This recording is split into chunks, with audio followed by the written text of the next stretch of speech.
I'm Crispy Coco from Australia, but I'm speaking goodbye.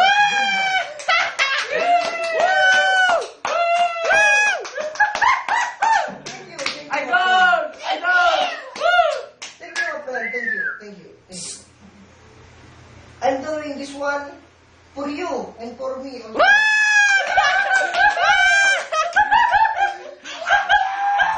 I love you! I love you!